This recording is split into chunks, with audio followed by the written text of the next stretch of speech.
Hello friends, welcome back to a new blog. I hope आप सभी लोग अच्छे होंगे।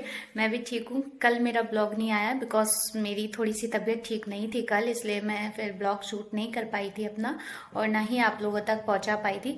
पर फाइनली आज मुझे थोड़ा सा आराम है तो मैं आ गई हूँ अपना फिर से ब्लॉग लेके आप लोगों तक।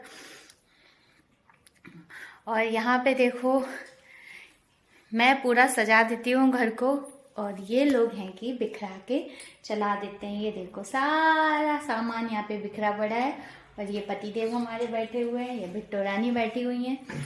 बिट्टी की मैं मालिश कर रही थी, उसी बीच मैंने चाय बना दी थी नाश्ते में सभी के लिए, और हस्बैंड से बोला था कि आप ब्रेड ले आइए, मैं सेक दूंगी टाइम पे।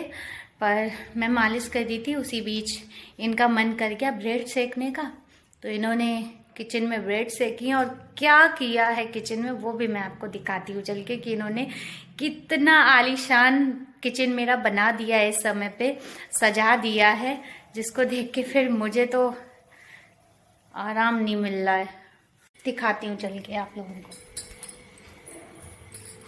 तो ये है हमारी किचन, और ये देखो ये रखी है ब्रेड, ये लेके आए थे, ये यहाँ पे इन्होंने सिकाई करी है, ये कपड़ा पड़ा है, ये सब कुछ यूं यूं ऐसे बिखरा पड़ा है, बर्तनों का इन्होंने ढेर लगा दिया है।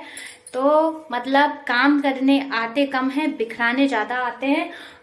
कभी कभी मदद देते हैं, अच्छा लगता है, मैं मांग भी लेती हूँ, लेकिन मैं अपने आंखों के सामने ही इनसे अपना काम कराती हूँ, वरना तो ये यही हालत करते हैं। मैं बिट्टी की मालिश कर रही थी, उसी बीच इन्होंने ये सब मेरा खराब कर दिया। और अभी मैं इतनी लेट हो रही हूँ कि अभी मैंने खाना भी नहीं बनाया, लंच की बिल्कुल तैयारी नहीं की है, और अभी बिट्टी को भी साफ करना है क्योंकि उसकी मालिश की थी, तो अभी उसको नहलाना है। मेरे पास इतना ज़्यादा काम है और मैं बहुत ज़्यादा परेशान होने वाली हूँ, मुझे गुस्सा भी आ रही है। अभी देखो क्यों आपने क्या कर दिया है किचन में। हमने तो काम किया यार, आपकी ब्रेड सेंकी थी वहां पर। ऐसे सेकता है कोई? तो साफ तुम कर लो। और बेटी तुम्हारी चप्पलें क्यों वहां पे पड़ी हुई हैं, उनको साइड में रखो। ऐसा क्यों हुआ? ऐसा क्यों हुआ? क्योंकि आपने फेंकी है। हम ऐसे नहीं करते। देखो देखो बेडशीट फाड़ रही हो उसमें। बेटा वो नुकीली चीज है ना, बेडशीट फट जाएगी, पागल कर देते हैं। अब मैं यहाँ पे थोड़ा सा सफाई करूँ और इसके बाद सब्जी छोकूं, वरना मैं बहुत लेट हो जाऊंगी। उनको गाने सूझ रहे हैं और मुझे यहाँ पे टेंशन की वजह से दिमाग खराब हो चुका है मेरा। आज मैं बहुत ज़्यादा लेट हो चुकी हूँ और अभी मैंने लंच की तैयारी नहीं करी है, 10 बज चुके हैं, तो मैं बहुत ज़्यादा परेशान हूँ। इसलिए मैं बहुत जल्दी जल्दी अब काम करने वाली हूँ, क्योंकि मेरा टेंशन की वजह से दिमाग ख़राब हो गया कि मैं अब कैसे क्या करूँ, किस तरीके से इस काम को संभालूँ। इतनी शक्ति दो हमें कि हम इतनी जल्दी काम कर पाएँ, हे भगवान। आज मैं बड़े आराम से काम करी थी, क्योंकि मुझे याद था कि आज मेरा एकादशी का व्रत है, तो ना तो हस्बैंड को खाना है, ना मुझे नाश्ते में भी कुछ नहीं लेना है, सिर्फ चाय लेनी है। तो उसी हिसाब से मैं काम कर रही थी और इसी बीच में लेट हो गई। हस्बैंड आए, उन्होंने बताया कि आज एकादशी नहीं है, एकादशी कल है। फिर तो मेरा दिमाग पागल हो गया और अब मैं पागलों की तरह यहाँ किचन में काम करने वाली हूँ। मैंने झटपट फिर बथुआ काटा और उसको धुला, इसके बाद बथुए को बॉईल भी किया। इधर लौकी चने की दाल बनाने वाली हूँ आज मैं लंच में। तो 2 चीज़ें बनाने वाली हूँ, बथुए का रायता, लौकी चने की दाल। लौकी चने की दाल इसलिए बना रही हूँ क्योंकि लौकी का किस तरीके से यूज़ करूँ, क्योंकि लौकी हमारे यहाँ पे मस्ट है, लौकी तो बननी ही है, लौकी की सब्ज़ी, क्योंकि पापा मम्मी को लौकी ही खाने को बताई गई है और हर रोज़ हमारे यहाँ लौकी तो पकनी ही है। तो हर रोज़ किस तरीके से लौकी बनाई जाए, ये भी बड़ा भारी क्वेश्चन रहता है मेरे माइंड में। तो मैं कभी कभी इस तरीके से भी बना लेती हूँ, तो हम दोनों का भी स्वाद हो जाता है, क्योंकि हम दोनों भी उसी तरीके का खाना खाना सीख गए हैं, जैसा कि पापा मम्मी खाते हैं, बिल्कुल नॉर्मल, ना मिर्च पड़ी हो ना कुछ पड़ी हो, पूरा घर ही इस तरीके से खाना सीख गया है। तो कभी कभी इस तरीके से बना लेते हैं, जिससे कि दाल भी बॉडी में पहुंचती है और लौकी तो जा ही रही है पेट में सभी के। प्याज टमाटर कट कर लिया है, थोड़ा सा ऑयल डाला था कुकर में, और चने को मैं कुछ देर के लिए पानी में भिंगा के रख देती हूँ ताकि वो सॉफ्ट हो जाएं। लौकी कट की और इसके बाद जिस तरीके से सब्जी फ्राई करते हैं सेम उसी तरीके से मैंने प्याज टमाटर डाले और लौकी डाली, चना दाल डाली और नमक हल्दी डाल दी, पानी डाल दिया रेशियो के हिसाब से और बस कुकर में पैक करके रख दी। अब ये डायरेक्ट बन जाएगी, मुझे फिर से फ्राई नहीं करनी पड़ेगी, इसलिए मैं पहले ही फ्राई कर देती हूँ।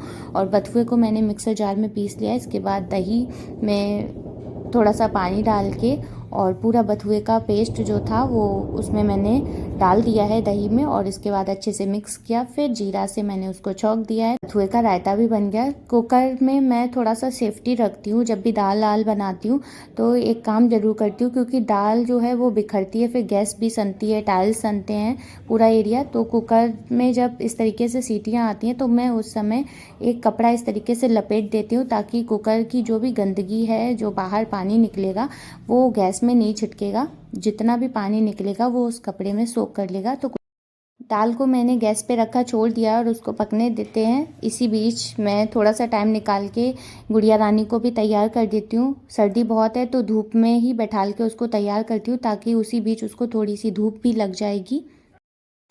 ये देखो मेरी तरह मिक्सी चलाने की कोशिश कर रही है। ये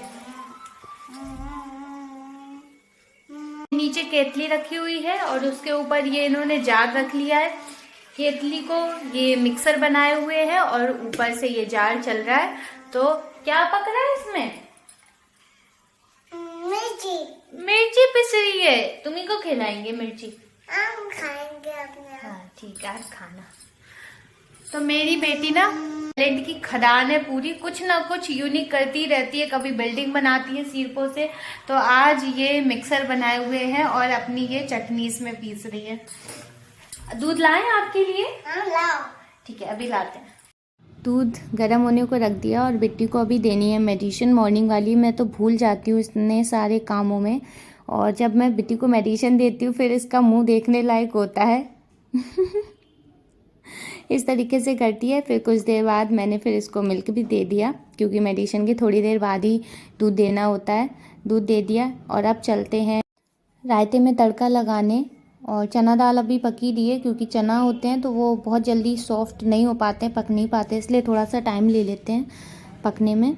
मैं रोटियां बना रही थी यहाँ पे और उसी बीच हस्बैंड आ गए। वो अपने तिलक लगा रहे होंगे, पूजा करते हैं तो तिलक लगाते हैं माथे पे, तो मेरे भी लगाने आ गए और सेम बिट्टी के भी लगा रखा है। तो हम तीनों लोग अभी त्रिपुंडधारी हो चुके हैं। बर्फीले मची है धूम, मची है धूम। आप भी आओ। आप भी आओ। बिट्टी का तो बहुत ही तगड़ा लगा है, पहला लगाया तो इन्हीं के सब चिपक गया। मची है धूम। मेरे हस्बैंड का नेचर बहुत ही ज़्यादा अच्छा है और शायद इसी अच्छेपन की वजह से भी थोड़ा सा ये होता है कि क्यों ये इतना अच्छा है और ये क्यों ऐसे करता है।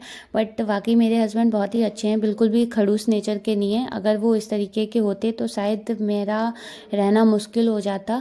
बट जिस नेचर की मैं हूँ, अपना मगन रहती हूँ, किसी भी बात को ज़्यादा माइंड पे नहीं लेती हूँ, दिल पे नहीं लेती हूँ, तो उसी नेचर के वो भी हैं। इसलिए शायद मैं बहुत अच्छे से अपना टाइम पूरा बिता लेती हूँ। और रहा बचा मेरा बच्चे के साथ में बहुत अच्छे से बीत जाता है, तो मेरा पूरा दिन यूं ही गुजर जाता है। फिर मुझे किसी और चीज़ की ज़रूरत नहीं पड़ती है।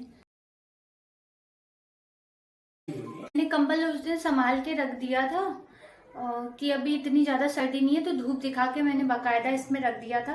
बट कल रात में इतनी ज़्यादा ठंड लगी कि आज तो भाई मोटा कंबल ही ओढ़ेंगे, तो मैं इसी में रखा है। कंबल को वापस से निकालती हूँ। यहाँ पे मैंने कंबल रख दिया था, और अगर ये ना हो तो वाकई कपड़े बहुत ही ज़्यादा बिखर जाएं, इसलिए ये जो स्टोर है बेड का वो मुझे बहुत ही ज़्यादा हेल्प करता है, गंदगी नहीं फैलती है।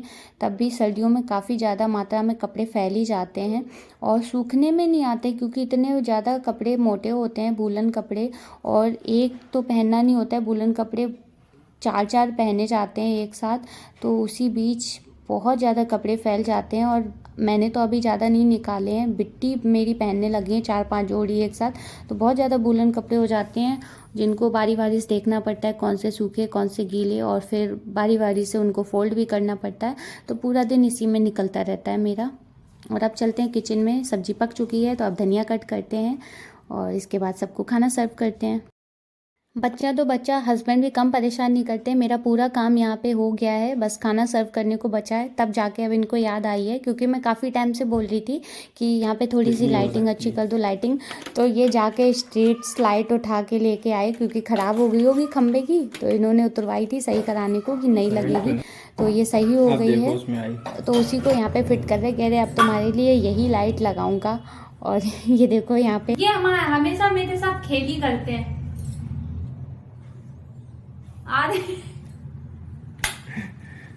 इतनी लाइट बढ़ा दी देखो। स्ट्रीट लाइट लगा दी। काम से तो मैंने छुटकारा पा लिया है, और अब बेटी को अभी खाना खिलाएंगे, इसके बाद मैं खुद खाऊंगी। और हो गया अभी। यूं ही करते करते पूरा दिन बीत जाता है, और अगर थोड़ी बहुत हस्बैंड मदद ना कराएं फिर तो बहुत ही ज़्यादा समस्या लगने लगती है।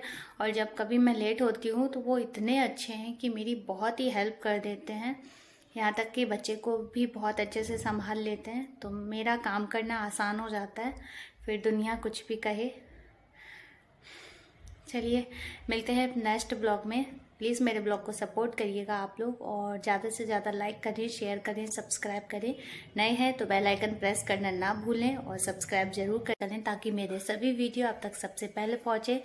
मिलते हैं नेक्स्ट ब्लॉग में, तब तक के लिए टाटा बाय बाय।